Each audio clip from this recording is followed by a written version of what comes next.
Time for our favorites? Sure. Are we doing movies and TV first? Yes. Okay. Thank you. Lovely. Lovely. Who wants to? So I watched a lot of stuff that I thought was really good this year. Mm-hmm. And I divided mine by category rather than like count them down. Well, look, you can do it at your age. Rebecca is so mad.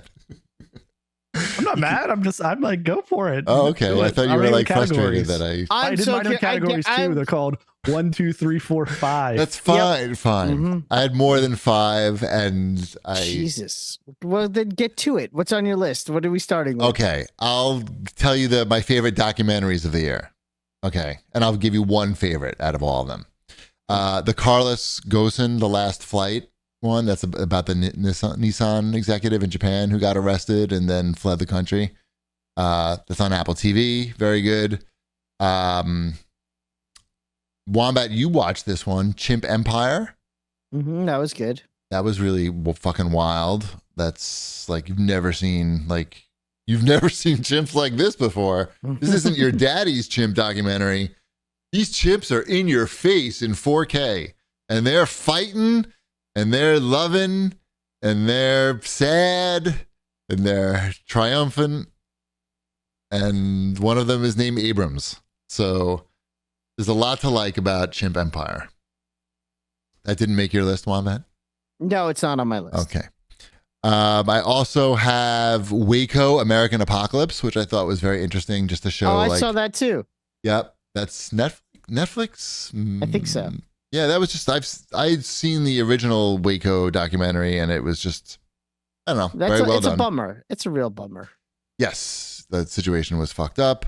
Not a bummer though was the RoboCop documentary, which called RoboDoc, the 4-part documentary, which was so good that even Mrs. Chibi was into it, and she really doesn't, Was that your number one doc of the year? No, it was not. Oh my God, what was it? The number one doc is Telemarketers, which is on HBO Max about the two fucking weird guys that decide to make a documentary exposing the corrupt telemarketing industry, particularly the people who are calling on behalf of police, benevolent funds, and officer funds, and things of that nature.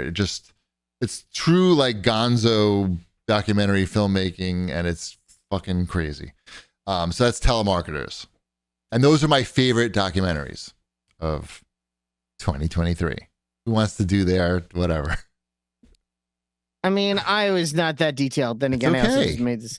I put on my list because I haven't talked about, because I do watch a lot of stand-up specials on the Netflix and other things. And my favorite stand-up special of the year was Pete Holmes's I'm Not For Everyone. Okay. I thought it was very funny. And in an age where there's a lot of comedians that go out of their way to try to be edgy for controversy's sake. Right. He isn't. And in some ways, I think what he has to say is subversively very edgy in a very friendly way. And he pulls it off because it's funny. That's the other thing that I think is very important to say about the special. It's very funny. But he says some things that there's a clip going around now where he talks about, why he believes in God. Because he was very religious. He's not super religious anymore, but he's still a very spiritual person. And he talks about God in his stand-up special in a way that's not condescending to anybody. But it's a very interesting, and it's a really good clip. You'll probably see. I could send it to you after the show. But the whole special though is really funny, and it's totally worth your time. And and that's what I picked as my top stand-up of the year was the Pete Holmes special. Mm-hmm. The Nick Bargatze special from this year was really good too, but and John Mulaney's was also not bad. But, Nice. So you do have categories. I guess as I say things, I remember other things I watched. That's good. My number 5 movie of the year. Yep. Yes, I didn't watch too many movies, so I couldn't. Okay. Yeah. I have some, all movies. My list has one movie on it, which is weird. Yeah, go. I watch far more movies than I watch TV. But we know this. It was kind of a documentary. It was Air. That was the movie about the first Air Jordans, basically, and the history of Nike and how they actually got into basketball, like and became like Nike cheapies tracksuit provider of today. They might have still been in that market if they were just like, they still would have been in the tracksuit market if it wasn't for this. But I don't know. It didn't hurt. No, it didn't hurt. There's some really strong performances. Like Ben Affleck as Phil Knight is, I don't know. It's just it's a funny performance. Neither one of you watched it? No. I watched the last half hour of that movie. That's a weird way to watch a movie. I didn't plan it. I walked into a room where it was on, and I'm like, oh, I haven't seen it. And the people in the room were like, well, we're not starting it from the beginning. And we're not stopping. Pretty much. So I feel like that's the wrong way to watch it. I feel like I mean, I got the gist of it. Faster. Yeah, I think you get the gist of it pretty quickly. I'm like, I know what the movie's about. It's not like I felt like I missed anything, to be honest. Which I don't Well, you know what it's the type of movie where you already know the story, so it's just about if it's enjoyable to watch it scene by scene and what they've done with it. Exactly. It's like, I wonder what's going to happen to this Michael Jordan guy. Is he going to make it in the NBA? Right. And he went on to be one of our nation's best gamblers, which is great. True. What else? You're next. I'm next. I have a drama category and I have a movies category. You want my movies category? Sure. Let's hear your movies. Okay. My movies category, I only have 2. How many categories do you have? Because I 17 categories. 7. Okay. Yes. My best TV series about fish is Mermen. No.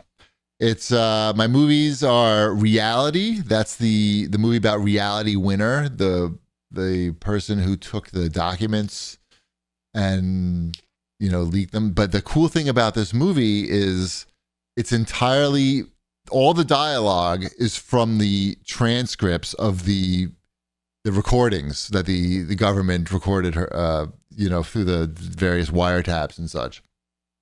So it's real. Like everything is that 100% from the transcripts. So very interesting to watch it, tense and good performances. The other movie that stands out is The Killer, which is on Netflix. That's the one just came out recently about the hitman. I like that movie as well. It wasn't the best fucking thing I've ever seen, but it was entertaining it gets its point across. Yep, and it doesn't overstay its welcome. It was good enough for me, and I am very demanding. As Netflix originals go, they don't get much better than that. Fair enough. I have a hard time sticking in there with a lot of these Netflix movies. Yeah. I have a hard time remembering what other movies we watched this year. So those are the 2 that I have. I'm sure I'm forgetting something, but. Oh, I only have 1 movie on my list. I guess I could do that, and it wasn't even going to be in my top 5. But it's a movie, so I guess I'll say it. I watched Barbie over the weekend, and I really enjoyed Barbie. I thought it was really good. I understand why it made $1 billion, but that's really more of an honorable mention than a pick. My next actual pick is the Big Door Prize on Apple TV. Oh. That's a show about the machine. We really like that show too. Fuck. And put that on my list too. That show was surprising to me. I didn't think I would really like it. I made you watch it, didn't I? Nope. I watched it on my own. And sorry. Oh, you know what? Yeah, sure. You made me watch it. I'll make you feel good. I watched it because you told me to. Feel like that's what happened. Sure. And that show was really good. And it's a cute show. Because again, I don't want to spoil it for people who haven't seen it, but it's the kind of show where it does subvert expectation, but it subverts expectation in a light way. Does that make sense? It's cute, but it has a little darkness in it, and and it's also part thriller in a way. Yeah. I knew this. There really is just an incredible amount of good TV series on that you can't, you could do a whole, you could do hours talking about all these shows. And that's in part why my game list is so short because I'm spending time that I would spend with Mrs. Chibi playing games. We wind up watching one of these TV shows. You watch The Big Door Prize, which is worth your we time. watched the whole season. And yeah, of course. that's a really good show because Yep. that show is really good. I hope they make a second season because it did end on a cliffhanger, but I haven't Yes. seen anything about it. Mm. You know, Apple is not very forthcoming with that information. Okay. Keep it Ship. tight ship over there. Yeah, Ship. What's number 4? I think it's something we all watched this year. It was another one of these dramatized documentaries. It was Tetris, the movie Tetris. I think we all watched that. The one with the car I never chase? got around to it. You never saw the car chase? Yes, I did. I watched it. It was I know good. Cheapy did. I never got. Well, it around was to good. it. There was another, like the performances. What's that guy's name? Taron Egerton? Yeah. How you Taron pronounce his name? Egerton? Yeah. I don't know. Craven the Hunter? Isn't that? No, that's the other guy. That's Quicksilver. Yeah, Taron Egerton. Yes, he was in the movie with the British spy movie. Yes, he was. Yeah. Mm-hmm. The Kingsman. The Kingsman. Thank you. Yes. Yes. I don't know. You're just shouting out Marvel characters randomly. I don't know what happened just right there. Tetris was pretty good. COVID brain. It just Yeah, I All- was all I can think of confusing is him with Aaron trying to Taylor swim past all the Johnson. Marvel characters that you have in your head. I was confusing him with Aaron Taylor Johnson, who plays Craven in the Craven movie, because they kind of look alike to me. Okay, but yeah, the Tetris movie, like that's about as good of a video game adjacent movie as I think you can pull off. Yeah, do all the pieces fall together? Moving on. Whose turn is it? Yours. We're Okay. going in order. All right, The order I'm in doesn't I'm in my drama category now. change. Okay. It's like we're playing Trivial Pursuit here. No, it's just all fun and relaxed. Gets a piece of the pie. Haven't played that game in a while. He's going for that pink piece. Entertainment. Slow Horses is on my list. I've talked about that many times. Season 3 is out right now. Gary Oldman. Everybody loves Gary Oldman. Spy show in the UK. MI5. Apple TV. I have a lot of Apple TV stuff on here. They don't put out crap. They don't. It's Not much. It's pretty good quality. Mm-hmm. And the shit looks expensive too. It does. They're filming it all on iPhones, right? No.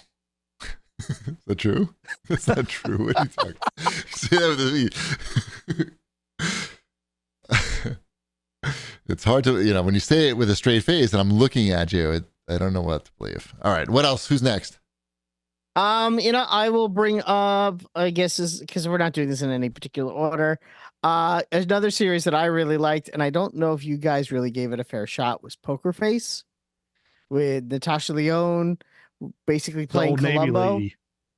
Yes, the Old Navy lady. No, I didn't watch that at all. I didn't even give I it. saw the commercials for Old Navy. Yeah, Poker. She is in a bad situation, but it's a mystery show, and every episode is its own freestanding thing. Basically, there's one mystery, and at the end, the mystery is solved. So it's very similar to like an episode of old 80s TV, but it's done in a very sleek and modern way. Ryan Johnson wrote and directed a few of the episodes. He produced all the episodes. So, it has that sort of sensibility to it. It's a really well-made show. Everyone in it is really good. And it's an unusual, she can always tell when somebody's lying to her. That's her thing. If somebody's lying, she knows.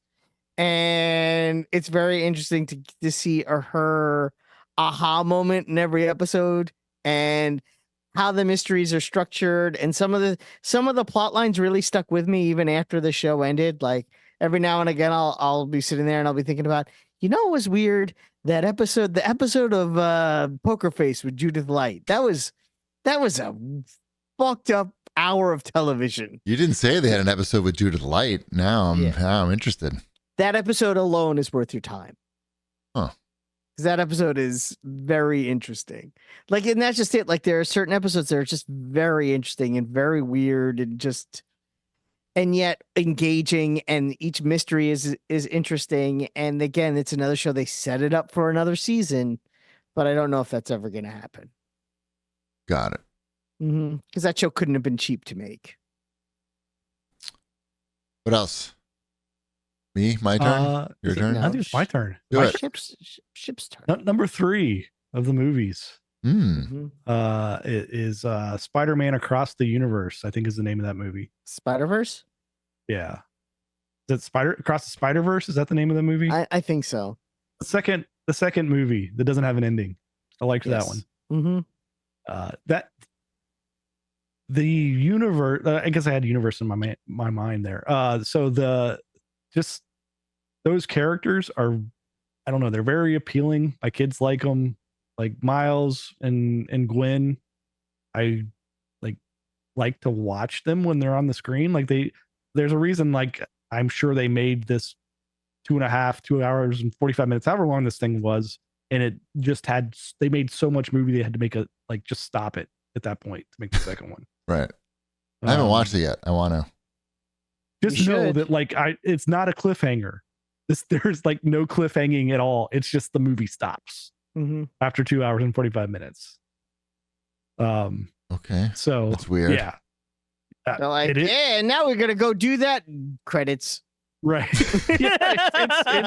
It's the most abrupt ending to a movie like that I've ever seen. Like, oh wow, that's weird. Yeah. Okay. But it's got, I don't know. It does so much like just visual tricks throughout the whole thing too, and it like plays with all the different. I should watch that another time. I didn't love it when I first saw it, but maybe I just wasn't there for it. It's jarring, especially if you didn't know that it was just going to like end. Well, that I knew. I did know that going in. But I kind of knew that going in, but just the extreme nature in which it does it. Yeah, that's true. It's still like, wait, what? Like we're getting up, we're leaving the theater now, and I didn't see it in the theater, but I was just like imagining like that of just like people just like looking around, going, wait, what? But no, it's good. I'm looking forward to the next one. Good. Nice. Now you can go. Okay, I'm going to give my two here because they're kind of related. Well, not really, but they're both on Apple TV and they're both science fiction shows. One is called Silo. That's like the all the people living in the big tower. People live in a silo, yes. And then there's one called Foundation, which is the Roman Empire. They do not live in. Well, actually, there is a silo type structure in it, but it's basically like the Roman Empire of space, and they're both fucking awesome. They both look like they cost $1 gajillion to make, and they're really good. I mean, they're both fucking really good. And I also like Beef on Netflix. I'll give you another one. That's the one with Ali Wong. That's also very weird. That looked too. One. I can't watch cringe TV. It just doesn't work for me. I guess it's cringe. It's uncomfortable for sure. Yeah, I don't like those shows. Yeah, Mrs. Cheapy fucking tapped out after one episode of that. I had to finish that one up on my own. That's one of the rare ones. That's sort of like Nathan Fielder-esque stuff that I just can't do. Yeah. His latest one is like that too. The Curse. Very fucking weird and cringy. Not gonna happen. Okay. Are we ready to move on to the games? You have more? No, I've got 17 more. 2 movies. Do them. Let's go. Left. And I didn't do my top. Bang I them out. Have a few more on my list. So All right, do it. I'll do the rest right now. I'll just go through the rest. Yep. I put all the other things I put on my list. I put on Loki, the series. It was a pretty crappy year for the MCU, to be blunt about it, but I actually really liked Loki. I thought that did a really good job of wrapping up a character. No spoilers. No spoilers. I still haven't watched the season. I'll just say it does a really good job of wrapping it up. Like, there's so, and that's, which is something Marvel has done poorly in the past. And it just does it does what it sets out to do in a very interesting way. I like Tom Hiddleston a lot. I think he really cares about the character of Loki, and it shows in his performance and in that show. So that's what I will say about that. I also really like Scott Pilgrim Takes Off, the Scott Pilgrim animated series that came out this year. I was not expecting what happens in that to happen in that, and I really enjoyed it, and I was surprised by it, and I think that was really good. And I don't know if you guys have either of you watched any of that. Nope. See, that's why I don't want to over talk about it, because I feel like Ship's gonna watch it at some point. And the other thing I watched, which I can't spoil, that I put on my list, it was Life on Our Planet. That is the documentary narrated by Morgan Freeman on Netflix, where it goes through the dawn of creation till today, and each episode is a different period of our evolution, and it is fascinating and it is interesting. And it covers, I mean, it literally covers billions of years in that series, but it does it in a way that's so good. I really recommend it. I felt smarter when I finished that. And it's probably the best nature, but it doesn't, it's not really real animals. So it's hard to call it a nature documentary on Netflix. It's the best of the current crop of dinosaur documentaries for sure. The ending must be very depressing. The ending is super depressing because it's like, oh, and here are humans, and here's why we suck. Look, we fucked up. We fucked up all this shit. You know that they're building to that too, because they show and the dinosaurs, a peaceful world of dinosaurs, essentially, and they're like, yeah, I get it. Everything sucks now. Everything sucks We don't now, even and have it's your dinosaurs fault. anymore. Yeah, well, that's not our fault. And the bees. Yeah, Where them bees at? and learning when grass came in and why grass is important.